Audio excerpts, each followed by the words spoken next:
Gustavo. Vamos a ver en esta sesión lo que es la literatura del siglo XIX y XX. Ya el viernes no vimos la semana 2 correspondiente a las cuestiones del Renacimiento, el Barroco, la literatura medieval, la Ilustración. Nos quedamos en ese momento en el periodo de la Ilustración, ¿no? Por ejemplo, ¿no? Entonces, ahora lo que nos corresponde es, ¿no? Ver esta continuación, ¿no? En relación a lo que es el romanticismo y el realismo, ¿no? Así que vamos a empezar. Sí, a ver, ya. Este es el temario de hoy, ¿no? El romanticismo, características, realismo, características Dostoyevsky, crimen y castigo, literatura del siglo XX, ¿no? Innovaciones técnicas. Eso es lo que nos toca ver hoy día, ¿sí? Bien, vamos a ver hoy día lo que corresponde al romanticismo. Cualquier duda, por favor, si no se escucha bien, me avisan. Sí, ¿cómo estás, Jorge Luis? Sí, si no se escucha bien, me avisan. Si es generalizado, de repente es de una sola persona, nada más, ¿no? Que puede estar fallando el sonido, sino para sacar la cámara también. Bien, para situarnos y entender un poco lo que corresponde al romanticismo, hay algo que siempre se sabe, ¿no? Cada escuela literaria que aparece es una negación de la anterior, ¿no? Bajo esa perspectiva, habría que remontarnos un poco, ¿no? Por lo menos creo hasta el periodo barroco, ¿no? Ya hemos dicho las características, ¿no? Pero vamos a acentuar algunos aspectos más para poder entender cómo es la situación que aparece del romanticismo, ¿no? Recordarán que el periodo barroco es un periodo de inestabilidad, ¿no? Es un periodo de, de mucho caos, ¿no? El cuestionamiento a las creencias, ¿no? A Dios, ¿no? Recordemos que la Reforma Católica de alguna manera socavó, ¿no? La idea del poder de Dios omnímodo que había sobre el ser humano, ¿no? La Iglesia Católica se parte, se cinde, la Iglesia Protestante, los anglicanos, calvinistas, ¿no? Y Dios se ha alejado, ¿no? Del ser humano, ¿no? Lo que queda, ¿no? Es el periodo barroco, una consecuencia de ello donde hay un vacío religioso y una crisis espiritual en torno a ellos. El ser humano siente que se ha alejado de Dios, siente que Dios ya no está presente, ¿no? Porque Dios de alguna manera lo guiaba, le guiaba a su destino, ¿no? La idea del libre albedrío, ¿no? De alguna manera ocasiona de que el ser humano pues quede a la intemperie, ¿no? Antes cualquier acción que realizaban siempre decían Dios así lo quiso, ¿no? Si hay un cuestionamiento a Dios y ahora el ser humano tiene el mismo poder de Dios, por decirlo de alguna manera, ¿no? Porque el ser humano antes era predestinado por Dios y antes en la antigüedad por los diferentes dioses, el destino griego, por ejemplo, ¿no? Los dioses siempre jugaban con el ser humano, pero ahora, ¿no? Los seres humanos de alguna manera tienen su libre albedrío, es decir, eh, hacen su propio destino, ¿no? Tienen el mismo poder de Dios en ese aspecto, ¿no? Si se cuestiona a Dios en esas cosas, recuerden que los reyes absolutistas, ¿no? De Europa se creían dioses en la tierra. Entonces, si cuestionas al Dios omnipresente, ¿no? ¿Por qué no cuestionar a estos dioses terrestres, ¿no? Y entonces comienza a cuestionarse ello y justamente aparecen inestabilidad en diferentes gobiernos, ¿no? Que se representan un poco en las obras, ¿no? Que creo que ya las mencioné, ¿no? Como en La vida de sueño, ¿no? Cuando derrocan al rey Basilio, ¿no? En Hanlek, ¿no? Han matado al rey Hanlek, ¿no? En Fuenteovejuna, ¿no? Han matado al comendador Fernán Gómez, ¿no? De alguna manera también representa esta crisis que está viviendo España, ¿no? El Imperio Español tiene una crisis económica muy fuerte, hay una crítica social, ¿no? Al imperio, ¿no? Y etcétera, ¿no? Por ejemplo, entonces todo eso ocasiona también que se piense en estos cuestionamientos, ¿no? El barroco es un pensamiento de vida, ¿no? Es un pensamiento inestable, caótico, ¿no? En torno a ello, ¿no? Y lo que va a ocasionar es que ese pensamiento barroco comienza a expandirse, ¿no? A otros países, ¿no? No solamente se queda en España, sino que también va a, por ejemplo, entra a Francia, ¿no? En Francia el barroco se llama rococó francés, ¿no? Y como creo que les mencioné también en clase, los intelectuales franceses lo que van a hacer es tratar de frenar, ¿no? El pensamiento barroco, porque saben que el barroco es inestabilidad, caos instintivo, ¿no? Y no hay freno a él, ¿no? Si lo dejas avanzar, ¿no? ya han traído pues la debacle en algunos gobiernos, ¿no? La crisis, ¿no? De otros países, ¿no? Entonces los intelectuales buscan en los grecolatinos, ¿no? La racionalidad, ¿no? El equilibrio, el justo medio, ¿no? La razón que guíe, ¿no? Y entonces se encuentran sobre todo en los romanos, ¿no? En los grecolatinos, pero sobre todo en los romanos, porque ellos creían que el esplendor cultural, ¿no? Máximo venía de los romanos, ¿no? Que eran copia de los griegos, ¿no? Entonces, lo que van a hacer es, de alguna manera, pues, guiarse, ¿no? Bajo esos aspectos de los romanos y comienza el periodo clasicista, ¿no? El llamado clasicismo francés. El clasicismo francés va a hacer posible, ¿no? De que, de alguna manera, ¿no? Eh, la razón esté sobre todas las cosas, ¿no? La razón, la literatura se junta con la filosofía, ¿no? Pero también, ¿no? También recordemos, ¿no? Que comienza también en el aspecto literario, ¿no? Comienza a tomar las características, ¿no? O lo mencionado por Horacio el Romano, ¿no? De cómo debía ser la literatura, ¿no? Horacio el Romano, ¿no? Posiciona las llamadas tres unidades clásicas, ¿no? Que según Horacio, Aristóteles lo dijo, pero en realidad Aristóteles nunca dijo exactamente eso, ¿no? Él, Horacio, ¿no? Comienza a mostrar esta idea de que, bueno, la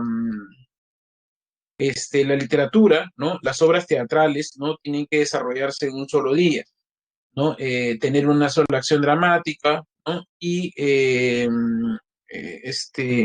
desarrollarse en un solo lugar, ¿no? Ahora, ¿por qué el teatro? Porque los romanos desarrollaban mucha comedia, mucho teatro. ¿Y por qué los romanos desarrollaban mucho teatro? Porque los griegos, el esplendor de la cultura griega es la tragedia griega, es decir, el teatro griego, ¿no? Entonces, como los griegos lo hicieron, los romanos también, los franceses también, ¿no? Entonces se desarrolla esos aspectos. También se decía que la literatura debía ser verosímil, debía parecerse a la realidad, evitar la fantasía, evitar estos fantásticos. La literatura debe ser pedagógica, debe enseñar, ¿no? Debe buscar una moral, ¿no? En ese tiempo comienzan a aparecer las fábulas nuevamente. Eh, También la literatura debe ser racional, los personajes deben ser racionalistas, no deben dejarse llevar por las pasiones, sino que deben guiarse, ¿no? Por toda esta cuestión racional, ¿no? Eh, la literatura no debe imitar, no debe imitar a los clásicos, porque decían, pues, los clásicos ya lo hicieron todo ya, ¿no? O sea, uno no va a poder elaborar otras cosas, ¿no? Mejores. Los clásicos ya lo hicieron todo ya, ¿para qué más? Pues, ¿no? Entonces, eso de alguna manera, ¿no? También se posiciona, ¿no? Dentro del pensamiento clasicista francés, ¿no? Eh, con eso, ¿no? De alguna manera se corta esta cuestión de la imaginación, la libertad creadora, el genio creador, ¿no? Etcétera, ¿no? Es bien limitante eso, ¿no? Pero por supuesto salen grandes obras, ¿no? Por ejemplo, las obras teatrales, las comedias de Molière, por ejemplo, las tragedias de Racine, Corneille, ¿no? Por ejemplo, en Francia, ¿no? El clasicismo francés comienza a expandirse a otros países, ¿no? Y por supuesto llega a España, la influencia francesa llega a España y en España se llama neoclásico español, ¿no? En España se llama neoclásico español, en Francia son clasicismo francés, ¿no? Eh, y también, por supuesto, una vez que llega a España, también viene aquí, a Latinoamérica, ¿no? Llega al Perú, ¿no? El periodo clásico, ¿no? Eh, o sea, el neoclásico español viene acá, ¿no? Bien, entonces, esos aspectos, ¿no? Se pueden encontrar dentro de ello. También, por supuesto, llega a Alemania. Con los alemanes, ¿no? Siempre hay una disputa histórica, por decirlo de alguna manera, ¿no? Es decir, los alemanes y los franceses, ¿no? Son vecinos, ¿no? Siempre han tenido esta disputa histórica desde el Imperio Carolingio con el Sacro Imperio Romano Germánico. Siempre han visto quién es la potencia, ¿no? Entre ellos, ¿no? Eso va a ocasionar que en un momento determinado, bueno, estos diferentes países se llegan a influenciar, ¿no? Uno con el otro, ¿no? Y los franceses, por supuesto, influencian a los alemanes, ¿no? Los alemanes van a tener su periodo ilustrado, ¿no? El llamado clasicismo alemán, ¿no? O, bien dicho, periodo de la ilustración alemana, ¿no? El Aufklärung, ¿no? Alemán, ¿no? Así, bueno, así se pronuncia Aufklärung. Y, y lo que pasa es que dentro de este periodo alemán ¿no? Los críticos mencionan de que es un periodo, ellos mismos decían que era miseria intelectual. Los escritores alemanes imitaban, ¿no? A los franceses, no había un atisbo de originalidad ni de calidad. Las historias que se desarrollaban en Francia se imitaban también en Alemania, ¿no? No había un atisbo de creación, los escritores eran mediocres en ese aspecto, ¿no? Entonces, bajo estos postulados, ¿no? Con esta cuestión de la imitación, seguir las reglas clásicas, periodo ilustrado, ¿no? Etcétera, los alemanes se hartan de eso y a finales del siglo XVIII comienza a surgir un movimiento de poetas y dramaturgos porque justamente el teatro era lo que se desarrollaba bastante en Francia y por supuesto en Alemania, ¿no? Jóvenes de poetas y dramaturgos, ¿no? Denominados el Sturm und Drang, ¿no? El Sturm und Drang es el movimiento, ¿no? De jóvenes poetas y dramaturgos que de alguna manera van a propiciar la libertad para crear. El Sturm und Drang va con el tiempo, propician lo que se denomina como romanticismo, ¿no? Pero este primer movimiento de jóvenes poetas van a, de alguna manera, propugnar la libertad para crear, ¿no? Que es lo que adopta luego el romanticismo, ¿no? Ellos, de alguna manera, tratan de salir de este encorsetamiento, las llamadas reglas, ¿no? Que ponen los llamados clasicistas, ¿no? La idea de tener tres unidades clásicas limita demasiado las obras teatrales, ¿no? La obra en general, la literatura. Por lo tanto, van a comenzar a superar, ¿no? Ese escollo, ¿no? Y aparecen obras como El Fausto, por ejemplo, ¿no? El Fausto, por decirlo, es una obra que tiene 200 páginas, 900 páginas. Para hacer un teatro es bastante extenso. Normalmente una obra teatral está entre 60 y 80 páginas, no hay más. Eh, pero en cambio esta obra tiene más de 800 páginas. La obra teatral del Fausto es irrepresentable, ¿no? Porque es tan extenso, ¿no? Ustedes dirán, profesor, pero yo he visto cuando Fausto lo tienta a Mefistófeles y luego lo salvan, ¿no? Del infierno. Ese es un 10%, y ni siquiera 10, un 5% de la obra teatral. El Fausto transgrede los géneros, porque es tan extenso, ¿no? Y te cuenta todas estas peripecias de los diferentes protagonistas, que parece una narración, parece la épica.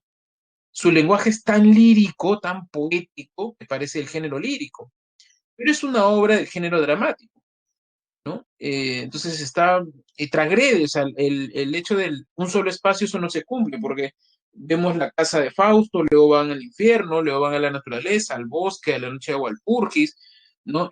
No se desarrolla en un solo día, sino que se va a desarrollar a lo largo de muchos años en la obra, ¿no? Y tiene una variedad de temas, ¿no? Entonces, la obra teatral del Fausto no cumple, ¿no? Los cánones justamente establecidos por el clasicismo francés, la ilustración alemana.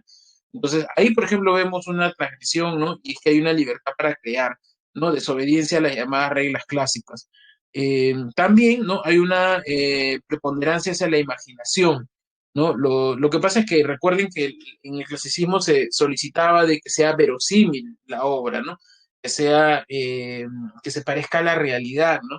Pero no, lo que se busca aquí no es eso, sino que más bien lo que se busca es dejarte llevar por la imaginación, por las cosas que estás pensando, ¿no? Así, por ejemplo, vas a encontrar escenas en el Fausto como Jesucristo aparece en el Fausto, en el infierno, ¿no? Y está paseándose encima de un unicornio, por ejemplo, ¿no?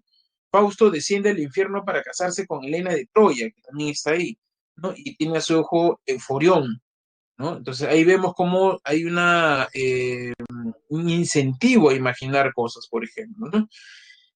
También despegarse de la realidad, porque como la historia debía ser, ya no debía ser verosímil, como decían los clásicos, ¿no? Acá se idealiza.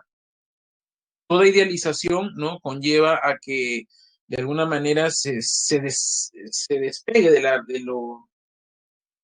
lo verdadero, ¿no? Es decir, toda implicancia de idealizar, ¿no? Le quita todos los rasgos verdaderos, ¿no? Lo elevas al altar, ¿no? Y entonces ya no se parece a la realidad, por ejemplo, ¿no?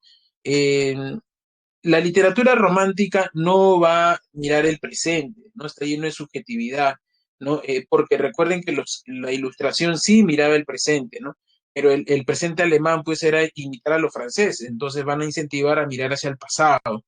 ¿no? El pasado, porque tiene mayor riqueza, ¿no? No de imitar a los clásicos, sino buscar en el pasado, en las tradiciones, en las leyendas, ¿no? Toda esa riqueza cultural, ¿no? Que Alemania tiene y que recogió a través de sus diferentes cuentos mediante el folclore alemán. Estos escritores van a comenzar a recoger todas estas historias de fantasmas, duendes, demonios, brujas, ¿no? Vampiros, ¿no? Hombres lobos, todo eso es alemán.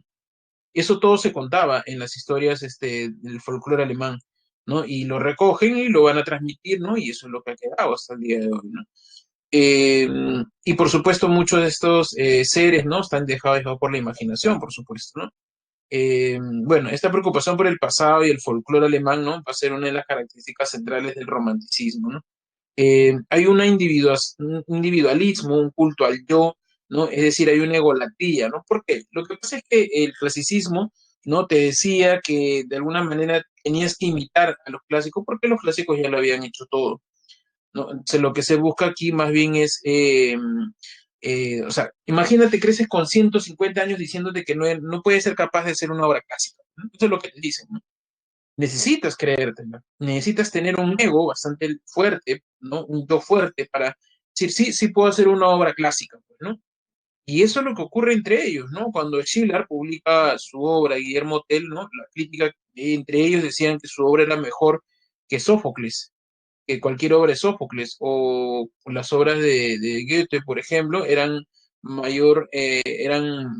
mejor que las de Esquilo, por ejemplo. ¿No? Entonces, entre ellos se alababan, ¿no? Y con eso trataban de hacer obras inmortales, ¿no? Pero para ello hay que cultivar el ego, ¿no? Por ejemplo, ¿no?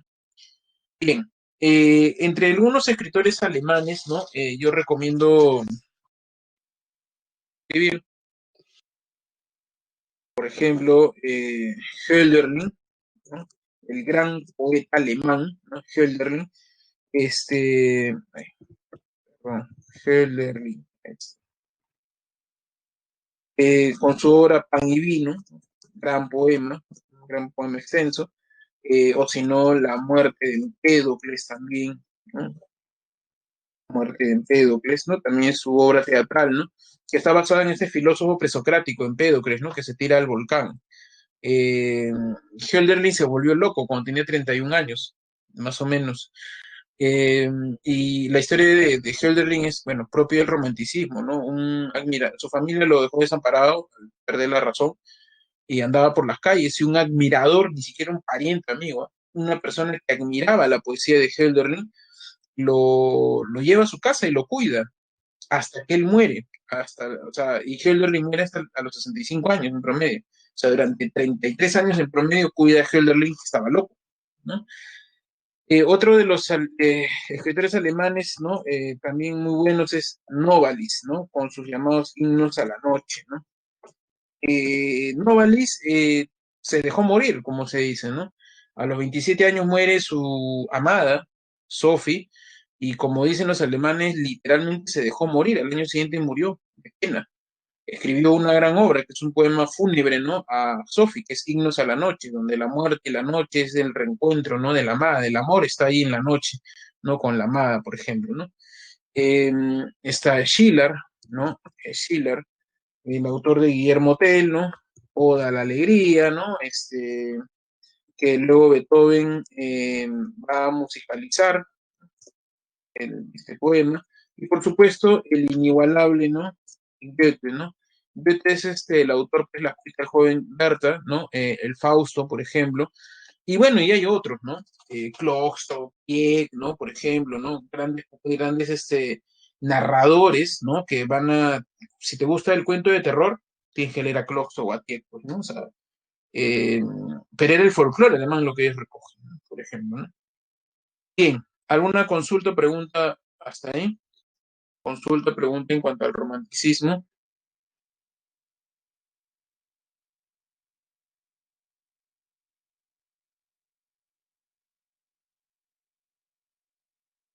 El romanticismo, luego de Alemania, se va a ir a Inglaterra y aparece Mary Shelley, con Frankenstein, Lord Byron, Polidori, que pone el primer texto del vampiro.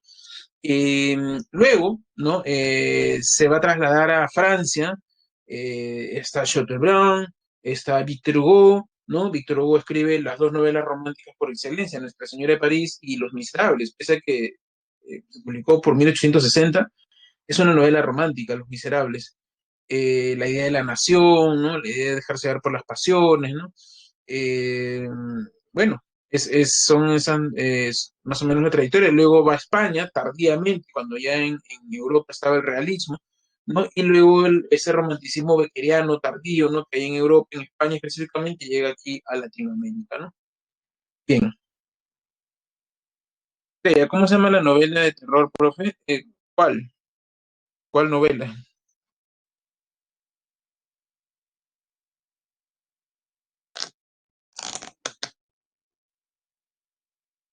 Eh, no he recomendado novela. Los escritores alemanes tienen cuentos de terror. Tieck y Klopstock, ¿no? Son los autores. Hay uno que es el elixir del diablo, ¿no? Esa puedes buscar, ¿no? Bien, continuemos. Klopstock, a ver, lo voy a poner acá, ¿eh? No me falle la memoria, creo que así se escribe.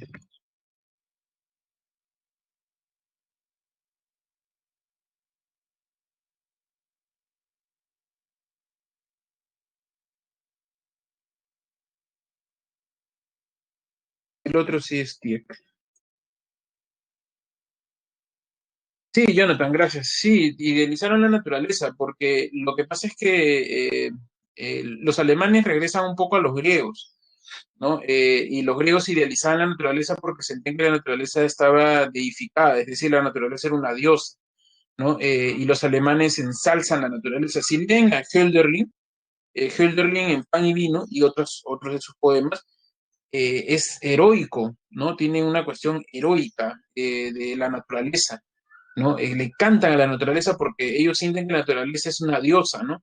Y ellos también quieren ser parte de ella. Hay una idealización. Las obras teatrales alemanas, por ejemplo, se representan mucho en la naturaleza, o sea, el escenario es la naturaleza, ¿no?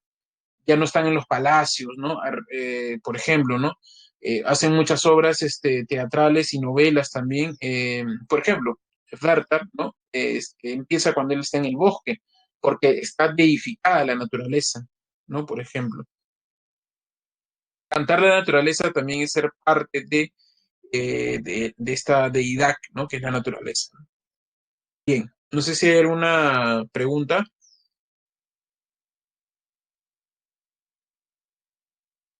Bien, continuemos entonces. Si hay cualquier duda, lo escriben nomás. Eh, Como toda escuela, ¿no? Siempre empieza con una idea, ¿no? Pero termina pues desviándose, ¿no? Termina banalizándose este tipo de escritura, ¿no? Los románticos, ¿no? Habían pues mostrado, ¿no? Un carácter, ¿no? Frente a la imitación, ¿no? Pero también este momento reaccionario de los alemanes va a caer en una banalización ya en un momento determinado, ¿no? Lo que pasa es que los autores comienzan, pues, recuerden que nace en contra de las unidades clásicas del llamado clasicismo, ¿no? De pronto, ante tanta libertad, van a comenzar a cantarle, pues, a banalidades, ¿no? O sea, van a cantar al día, a la noche, al día lunes, a la primavera, al arco iris, ¿no? A la hoja, ¿no? Cosas así. Y entonces lo que va a ocurrir es que simplemente no cae en una banalidad, ¿no? Por ejemplo, de ello, y van a, de alguna manera,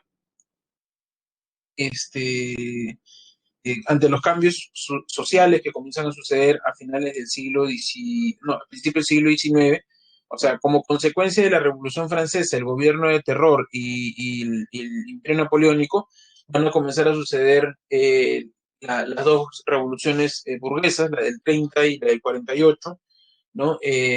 La guerra franco-prusiana, ¿no? La revolución industrial ya se había dado en Inglaterra, ¿no? El segundo imperio napoleónico, la segunda república, todos esos acontecimientos hacen de que en Francia se deje de lado el aspecto banal de la literatura romántica, ¿no? Es decir, ellos tratan de recobrar que la literatura vuelva nuevamente a ser un instrumento social y ya no solamente ser un mero entretenimiento, ¿no? Y entonces comienza a aparecer la llamada escuela realista. La escuela realista, ¿no? Lo que va a hacer es describir, ¿no? Lo que acontece. Es la primera vez, esta primera escuela, ¿no? De que la vida cotidiana, ¿no? Entra a ser parte de la gran literatura, ¿no? Se retratan los hechos cotidianos, ¿no? Es la primera vez que la vida entra a ser parte de la literatura. Ahora ustedes me dirán, profesor, que y antes que no se retrataba la vida cotidiana, no, pues, ¿o qué crees? ¿Que Dante realmente bajó al infierno, al purgatorio y se fue al paraíso? ¿O crees que Aquiles existió? Profesor, ¿y el Quijote? ¿Realmente existe un hombre como el Quijote, por ejemplo? Son personajes paradigmáticos, son personajes muy extremos, hiperbólicos en algún momento, ¿no? Como Bertar, por ejemplo, ¿no? Entonces, los hechos no son cotidianos, son más bien paradigmáticos, ¿no? De repente me puedes decir, profesor, pero el clasicismo no queda verosímil a la realidad. Sí, pero son arquetipos. Estos arquetipos normalmente son o muy buenos o muy malos, ¿no? Demasiado malo, malo, malo, ¿no? Y el otro es muy bueno, demasiado bueno, ¿no? Por ejemplo, ¿no? Entonces, no representa exactamente la cotidianidad, ¿no? Porque, por ejemplo, hay una obra de Molière, ¿no? Que se llama Don Juan, ¿no? Que habla del típico Don Juan, ¿no? De ahí viene el nombre, el enamorador, ¿no? Don Juan ha enamorado a muchas mujeres, ¿no? Y las deja, ¿no? Y las engaña, ¿no? Y así está en su vida, ¿no? En la obra teatral, en la última escena, cuando Don Juan lo invita a un lugar para desenmascararlo, ¿no? Porque está engañando a una mujer, lo descubren y él dice, ya, pues está bien, ¿no? Ya, ese es mi problema, ¿no? Y está dejando llorando a la chica, ¿no? ¿Y qué es lo que pasa cuando se levanta de la mesa? De pronto se abre la tierra y sale una voz infernal, ¿no? Y se lo jala, ¿no? Como un aire, ¿no? Lo jala, lo succiona a Don Juan y se cierra la tierra. ¿Eso es verosímil? Creo que no, ¿no? No es verosímil, ¿no? O sí, creo que no es verosímil, ¿no?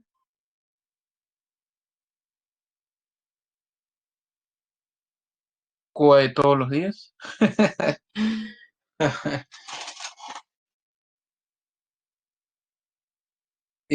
Claro, o sea, el realismo francés es la primera escuela que realmente inserta hechos cotidianos. El realismo en general, ¿no? De la vida cotidiana, ¿no? Antes, no, jamás se había insertado ello, ¿no? Eh, por eso a veces no entiendo cómo los alumnos cuando quieren leer, ¿no? O están leyendo, dicen, profesor, el realismo me aburre, dice, me aburre Flaubert, me aburre Balzac, ¿no?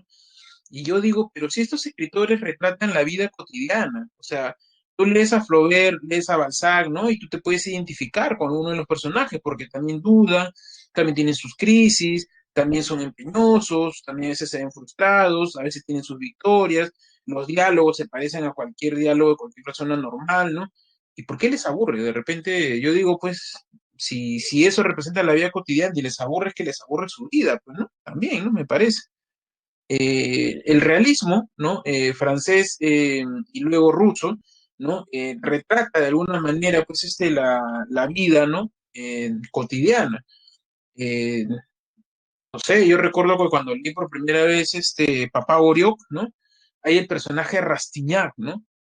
Eh, yo de alguna manera me identificaba con Rastignac, ¿no? El héroe de ahí, ¿no? Que se enfrentan ante el destino, ¿no? Ante la adversidad, por ejemplo, ¿no? Eh, y así, ¿no? Hay diferentes personajes, ¿no? De repente lees y te identificas con Julián Sorel, por ejemplo, ¿no? ¿No? El arreglista, ¿no? El que se vuelve amante, ¿no? De las cortesanas, ¿no? De repente te puedes identificar, de repente, ¿no? O de repente te identificas con Madame Bovary, ¿no? O sea, personajes como Madame Bovary, Eugenia Grandet, que leen muchas novelitas, ¿no? Y creen que la vida es como las novelas, ¿no? Se vuelven idealistas, ¿no? Entonces, de alguna manera, el realismo muestra los hechos cotidianos, ¿no? de las cosas, ¿no? Entonces, para ello, ¿no? Son objetivos, utilizan la herramienta de la descripción, ¿no? Para escribir primero el contexto histórico, ¿no? Las novelas realistas son muy interesantes porque te describen, ¿no? Te describen te explican de alguna manera el devenir de los personajes, ¿no? ¿Por qué actúan de esa manera? Un ejemplo, ¿no? Eh, Eugenia Grandet, ¿no? La novela de Balzac, gran novela, hecho sea de paso, muy recomendable. Empieza con las decisiones que ocurren en la Revolución Burguesa de 1830. Ustedes saben que esa revolución querían poner la monarquía, ¿no? La república, estaban entre, perdón, la burguesía, ¿no? Y entre los monárquicos, ¿no? La burguesía quiere poner la república y está la monarquía, ¿no? Eh, Se cuenta todo ese suceso y aparece un personaje, el señor Grande, ¿no? El señor Grande apesta por la burguesía, ¿no? En contra de la monarquía, ¿no? Y pierde todo su dinero y no sabe cómo mantener a su hijo, ¿no? Ahora manda a su hijo, a su hermano, el señor Charles Grandec. Su hijo también, del señor Grandec, se llama Charles Grandec, no va donde su tío y ahí está. Su tío es un monárquico, o sea, él apuesta por la monarquía. Y luego le llega una carta a Charles Grandec, hijo, ¿no? De que su padre se ha suicidado, ¿no? Entonces él le echa la culpa a la sociedad, ¿no? Porque su padre apostó por una idea de la república y le han fallado, ¿no? Y su padre, su tío, perdón, es un monárquico. Entonces la sociedad es culpable y él se venga de la sociedad mediante su tío. ¿Y qué hace? Enamora a su prima Eugenia Grande, ¿no? La enamora, le roba su dinero, ¿no? Y la deja así, ¿no? Prometiéndole amor, ¿no? Y la deja y se va con su dinero, se ha vengado de la sociedad, ¿no? Entonces las novelas realistas te explican todo para que tú entiendas por qué actúan de esa manera. En cambio, si tú lees la Ilíada, por ejemplo, ¿sabes lo que hace Homero? Imagínate tú como lector, agarra a Homero y te coloca en los 51 últimos días del último año de la guerra de Troya. Y Homero no te explica por qué se están peleando, no te explica lo de la manzana de la discordia, no, o sea, no te explica nada, te coloca ahí y mira cómo se están peleando entre ellos, ¿no? Profesor, pero a mí me han dicho que Paris fue el culpable, que la llevó, que se robó Helena de Troya, ¿no? Ya, pero eso no se cuenta en la Ilíada, tú lo sabes por la tradición, pero eso no se cuenta en la obra, ojo, ¿ah? Por si acaso, ¿eh? Entonces, más bien los realistas sí te explican todo el contexto para que tú entiendas por qué los personajes actúan de tal manera, ¿no? Por eso ellos te describen bastante el contexto social, ¿no? La Cartuja de Parma de Stendhal, ¿no? Te retrata durante 200 páginas la Revolución Francesa, por ejemplo, ¿no?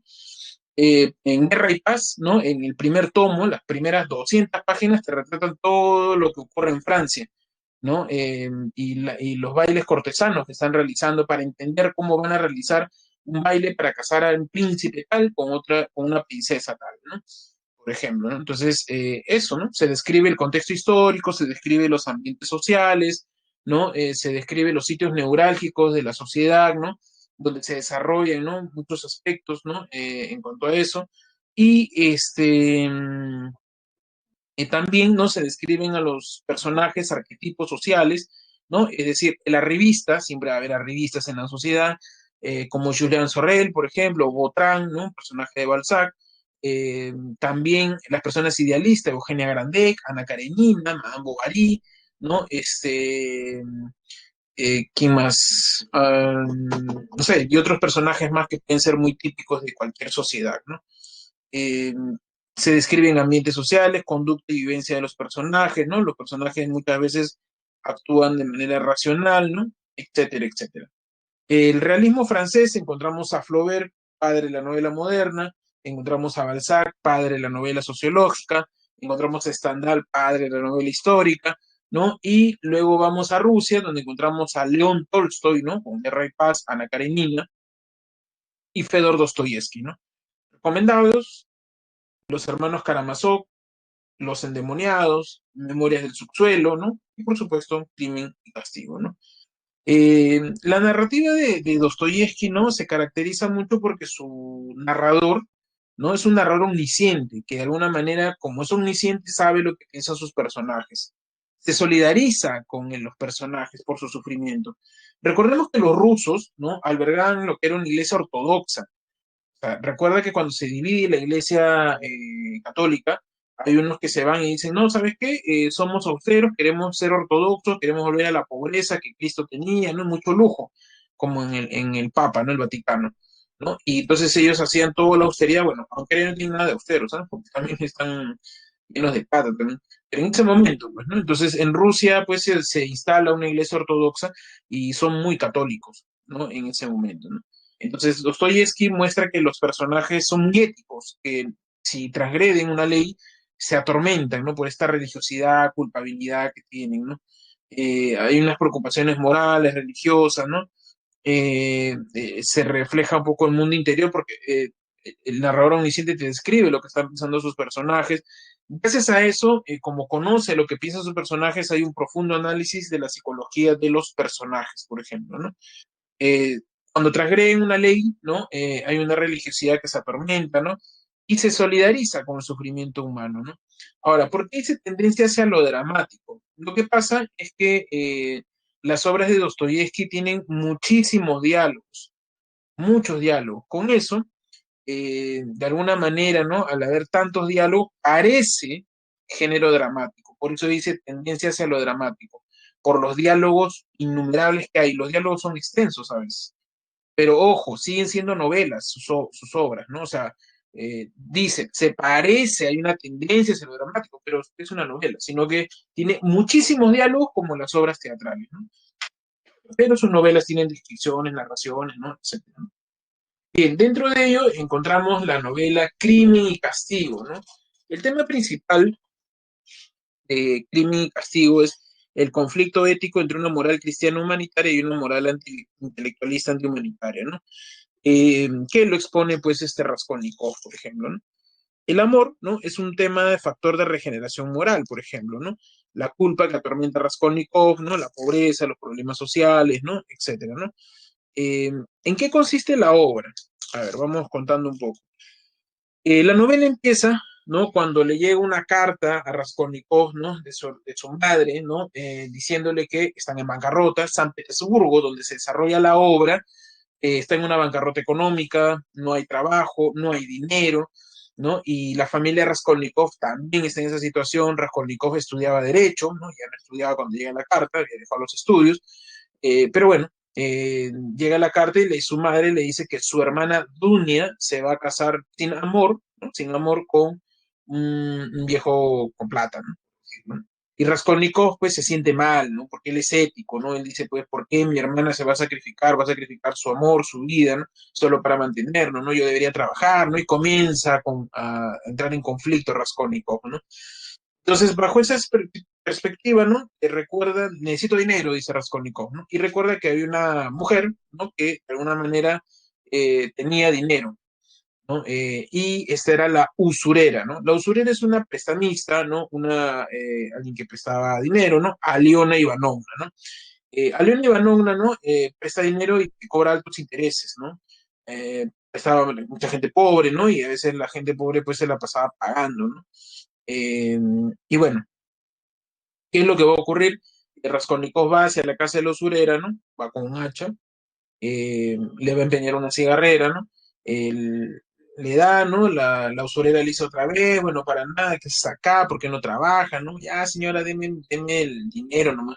Entonces ya va a su cuarto, observa a Raskolnikov dónde guarda el dinero, ¿no? Y ni bien sale la usurera, le mete un hachazo en la cabeza, ¿no? Le mete un hachazo y la mata, por supuesto, ¿no? Entra al cuarto, saca la caja fuerte, el botín, ¿no? Y cuando está saliendo se encuentra con la hermana de la usurera, Lisabeta, ¿no? Y entonces Lisabeta pues grita ante el espanto que está viendo y le mete un hachazo Raskolnikov para que se calle. Cuando se va a su casa y Raskolnikov se siente muy mal por lo que ha hecho, no ha cometido un crimen, ¿no? No solamente el robo, sino ha matado gente, ¿no? Etcétera. Y entonces, para calmarse, comienza a aparecer el llamado primer móvil, o primera justificación del accionar de Raskolnikov. Este primer móvil, ¿no? Es un móvil humanitario, porque él dice, bueno, he matado, he transgredido mi ética, ¿no? Sin embargo, todo lo he hecho en favor, ¿no? De mi familia, mi madre y mi hermana Dunia. Se justifica lo que he hecho. Cuando abre la caja fuerte se da cuenta que no hay casi nada de dinero. Claro, porque la prestamista presta todo su dinero y se ha dado cuenta que ha matado en vano, que ha transgredido la ley que él tanto respeta, ¿no? Eh, y se atormenta, ¿no? Pero cuando se está atormentando, comienza a justificar otra vez, ¿no? Lo hecho, ¿no? Y dice, bueno, ya está bien, pues no podría ayudar a mi familia, no podría ayudar a mi mamá, a mi hermana Dunia, ¿no? Pero al menos le he hecho un bien a la sociedad, ¿no? Porque he matado a esta lacra social, ¿no? Que se aprovechaba de la gente con altos intereses, ¿no? La usurera León Ivanova. Y bueno, justifica. Ese segundo móvil o segunda justificación se conoce como antihumanitario, ¿no? Porque él está en estas ideas del superhombre, ¿no? Que luego Nietzsche toma para, de alguna manera, ¿no? Poner esta idea de, de él, ¿no? Del superhombre. Las ideas que estaban en ese momento en boga eran el superhombre que está sobre el bien y el mal, ¿no? Es decir, el ser humano que puede decidir quién debe vivir y quién debe morir, ¿no? Se creía superior a mucha gente, ¿no? Y todo lo justifica Raskolnikov. Sin embargo, hay una muerte que no puede justificar. Porque dice, bueno, le hice bien a la sociedad, pues ya la usurera no se va a aprovechar de los pobres. Sí, eso está bien, pero, o sea, para Raskolnikov, ¿no? Pero, ¿y Elisabetta? Y con eso de Elisabetta no puede justificar. Raskolnikov, para él, ¿no? Es correcto lo que ha hecho con la usurera, pero Elisabetta no, porque Elisabetta no es usurera, estaba de casualidad ese día. Y Raskolnikov no sabe qué hacer, cómo justificar la muerte de Elisabetta, y se atormenta y no hay justificación y Raskolnikov entra en una pesadilla tremenda, ¿no? Y comienza a irse por los bajos mundos, ¿no? Ha matado, ¿no? Ha hecho un crimen en vano, ¿no? Y se atormenta duramente hasta que conoce al borracho Marmeladov, ¿no? En estos sitios bastante peligrosos, ¿no? Él tiene una hija, ¿no? Sonia, que se dedica a la prostitución, ¿no? Raskolnikov, ¿no? No había dinero, no había trabajo, ¿no? Recuerden el contexto, ¿no? Y Sonia se dedica a ello, ¿no? Para mantener a la familia, ¿no? Y Raskolnikov habla con ella y se da cuenta Sonia que él está intranquilo, atormentado, ¿no? Y le dice qué es lo que le pasa y termina confesando, ¿no? Raskolnikov lo que le sucedía, ¿no? Sonia le aconseja que para que logre paz su alma, debería debería entregarse a las autoridades, ¿no? Ya se estaba investigando el crimen, ya se sospechaba más o menos quién era. El juez Porfirio Petrovich, ¿no? Investiga el caso y ya estaba como que ya le faltaba nada para llegar a Raskolnikov, ¿no? Y Raskolnikov va y se entrega. Él se entrega, ¿no? Se entrega a la justicia, el juez lo condena a Siberia y Sonia lo acompaña. Bien, no sé si hay alguna pregunta.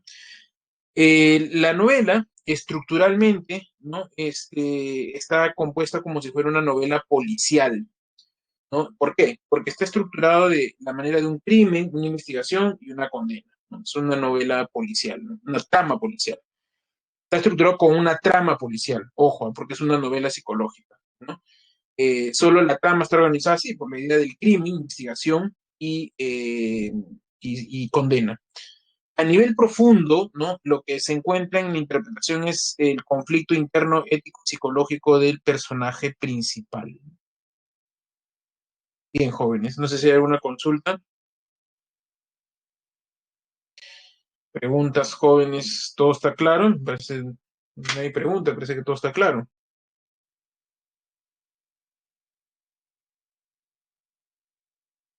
Adrián, gracias, Adrián. Bien, vamos a ver la narrativa del siglo XX, ¿no? El realismo, ¿no? Evoluciona a lo que se conocería como naturalismo, ¿no? El naturalismo se confluencia con el positivismo, gracias, Anaís. Se combina con el positivismo francés, esta idea de la ciencia, ¿no? Y el naturalismo comienza a desarrollar las teorías de las leyes de la herencia y el condicionamiento. La ley de la herencia te decía, pues, que, por ejemplo, ¿no? Ese era el genetista, ¿no? De la época, ¿no? O sea, mencionaban de que si tu bisabuelo, por ejemplo, era un estafador, tú como bisnieto ibas a ser estafador, ¿no? Porque eso se transmite a través de la sangre, por ejemplo, ¿no? Eso es lo que pensaban en la época. Esas son las leyes de la herencia. También la idea del condicionamiento, del determinismo.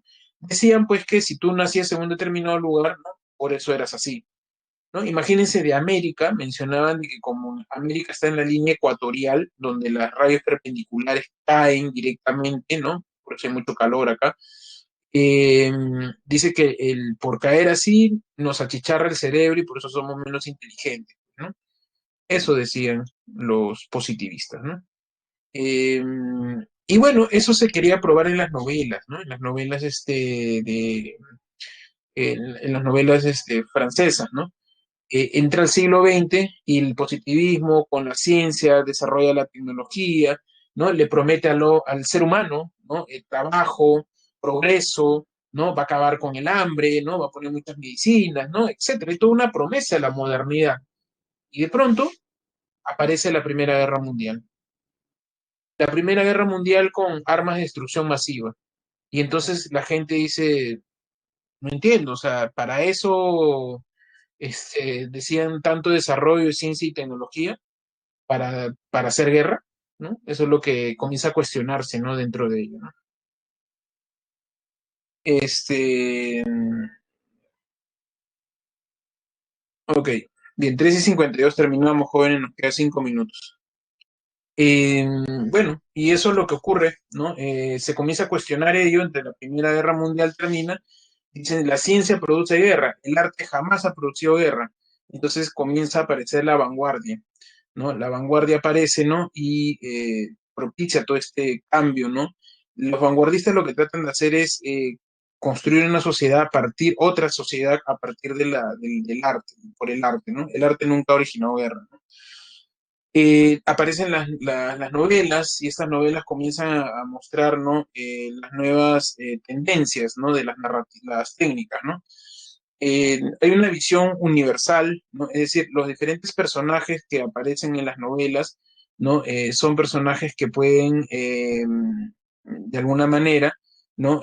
Pueden representar a cualquier persona en el mundo, ¿no? Por ejemplo, la deshumanización de Gregor Samsa, eso puede ser una persona de América, Europa, Asia, ¿no? La perseverancia del viejo Santiago en el viejo y el mar también puede ser de cualquier persona en el mundo, por ejemplo, ¿no?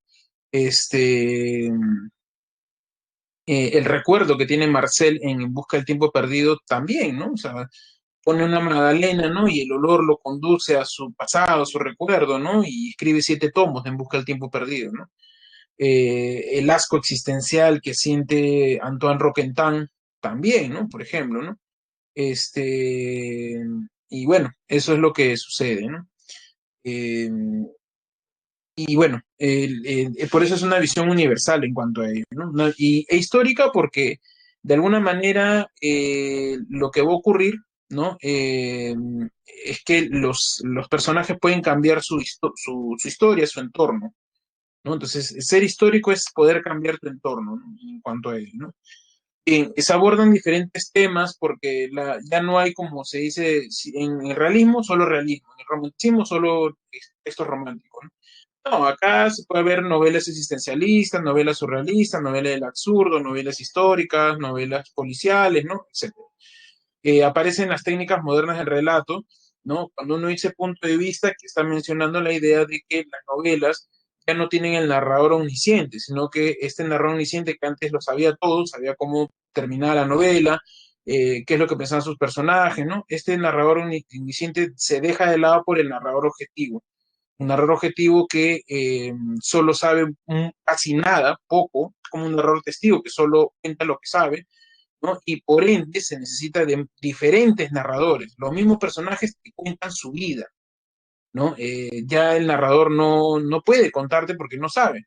Y así como el narrador no puede ver el pensamiento de los personajes y los personajes se presentan ante ti y te cuentan su vida, es como si ellos se abrieran la mente, ¿no? Te dejaran ver a ti como lector privilegiado lo que está pensando. El narrador no puede explicarte eso porque no puede acceder a ese pensamiento. Tú, tú sí puedes ver el pensamiento de los personajes, ¿no? La novela tradicional era una novela lineal, una novela que contaba pues una historia de principio a fin, desde que nacía el personaje hasta que moría. Ahora no, ¿no? Ahora hay saltos temporales, saltos hacia atrás, como los flashbacks, o también saltos hacia el futuro, ¿no? Crónica de una muerte anunciada es eso. por ejemplo, ¿no? Empieza cuando Santiago Mazar lo han matado y luego retrocede la novela, luego hacia que lo han matado y la novela termina cuando lo van a matar, ¿no? Entonces, eso, saltos temporales. Bien, chicos, ya nos ganó el tiempo. A ver, las claves, por favor, apunten para sacar.